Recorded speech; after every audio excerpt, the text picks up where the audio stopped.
What's up, yo? Just walking out here in beautiful Clayton Park, and I just thought I should do a quick little podcast on my iPhone while I'm walking. A few things that have been on my mind. Number one is work, and number two is a New Year's resolution. Now, a few things. I'll start with the New Year's resolution because I think that's a very interesting topic.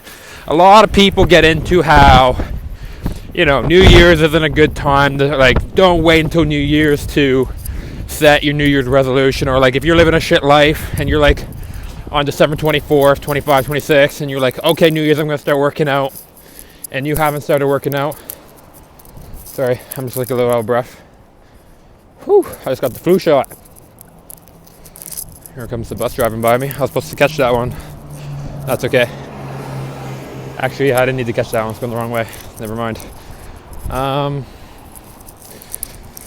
So New Year's resolutions, though, a lot of people talk about how setting a New Year's resolution, basically, if you're waiting to January 1st to live a better life, where that means you can, start working out, start being healthy, ask that girl out, start doing your financial goal, you're probably not living life the right way, just because you probably shouldn't wait for some arbitrary date before you start doing what you should actually be doing, because oftentimes we know we should be working out or whatever. I don't give a fuck about all that, or I don't know anything about that. It does make sense. I'm setting my New Year's resolution on December 16th, so clearly I'm not waiting all the way, but I do think it's important to set yearly goals for you to try to hit, or at least aim for. Having some goal for myself has given me an idea of what direction I'm supposed to be heading, that type of stuff. And what I'm going to be talking about right now is what type of goals am I setting for my New Year's resolution, or my 1 year goal, you could call it. My big goal, I have a vision. All right, let me paint you the picture of what I think 1 year from now I could be doing and what it would look like. Actually, it's going to be about a 9-month goal. The reason I'm choosing 9-month goal instead of 1 year, 9 months I'm going to be finished my lease downtown Halifax, and I'm going to have to make some sort of life change, if any, right? At the very least, the space in which I'm going to be living at is going to be different. So what am I going to do? I have a vision. 1 year from now, I plan on saving enough money to get a car so that I can live out of my car and travel Canada. And so that's the classic RV story, is a guy's in his van. My vision, I'm going to have some sort of van, could be a car, I don't give a fuck what it is.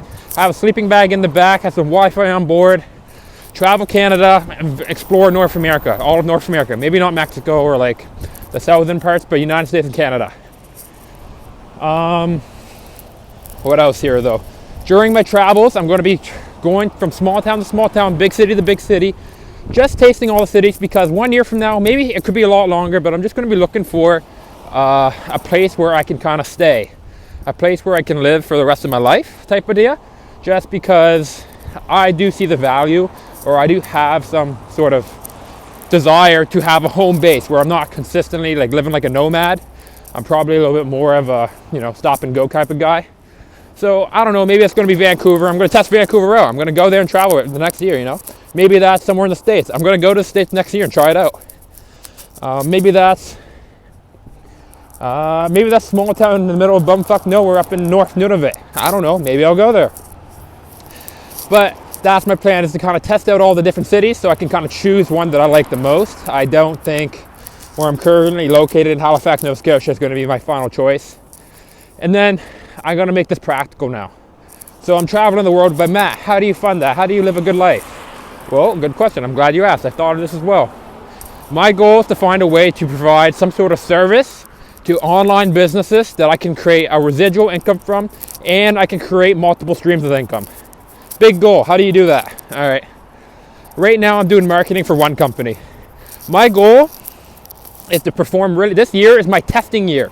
Maybe this next 6 months, and then I have 3 months in Halifax to acquire a couple more clients before I leave. But I'm going to really be testing and implementing and trying to serve this business at a high level on the online marketing side. What that means is creating an optimal website for that company. What that means is running good Facebook ads, doing good for the Google search, SEO marketing, blogs, referrals, email marketing. I don't know. I'm going to see what type of services I can offer, and that's going to dictate what I'm going to offer everybody else and what I can automate, because I'm not going to be looking for some sort of hustle. Just looking at the bus there. I don't know if you see it. I'm not going to be looking for some sort of hustle where I have to work 20 hours or 10 hours a day.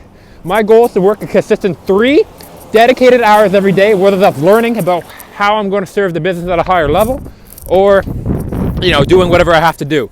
Hopefully I'll be able to find ways to kind of automate and create different kind of processes under me where things are just getting done. One of the realizations I had about business, Robert Kiyosaki talks about this. Basically, business is just a bunch of systems underneath you doing little things. You put money in and money comes back out, and that's the system, right? Obviously, you got to be managing it. You got to be doing a couple different tasks. I don't know if the true, if there's ever actually such thing as a true passive income. Maybe real estate, something like that. Or even real estate, you have property managers and that you gotta have to talk to. But yeah, something. You know what I mean? You want to create some bigger impact underneath you. I think that's an idea. I don't know shit about business. Don't listen to me. I'm just trying to spitballing, guessing, and I'm telling you what I'm going to do. And 6 months from now, we can come back to this video and see how did the results play out, and hopefully they're good. But at the very least, we'll learn no matter what. And then the other thing that I was kind of spitballing, I said at the beginning of this video, my New Year's resolution. So that's my 1 year, 9 month goal. And what was the other idea that I was trying to spitball with you guys? I can't remember. Just give me a second here. I'll try to think of it. Here, I'm going to watch the beginning and I'll start a new video and tell you. Okay, I watched it back, and basically the 2 things were work and New Year's resolution.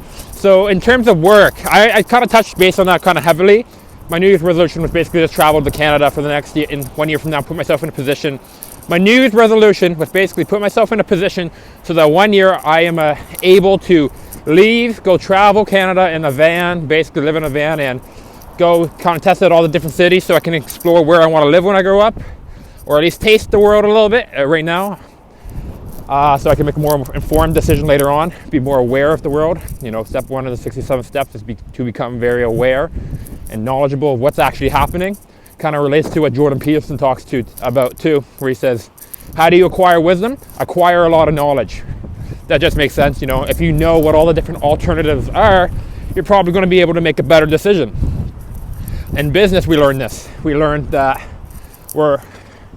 as time goes on, you can acquire more information, and then these informations will help you make better decisions. But there's also a time cost too. So to acquire perfect information is technically impossible.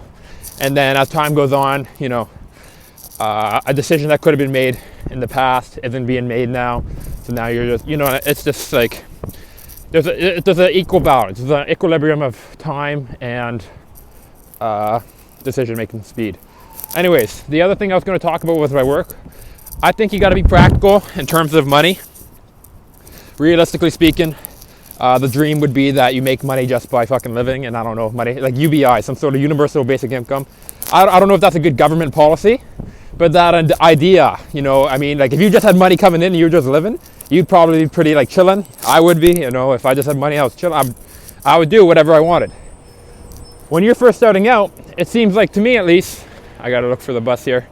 It seems like to me at least, what does it seem like? Sorry, I got distracted by the bus.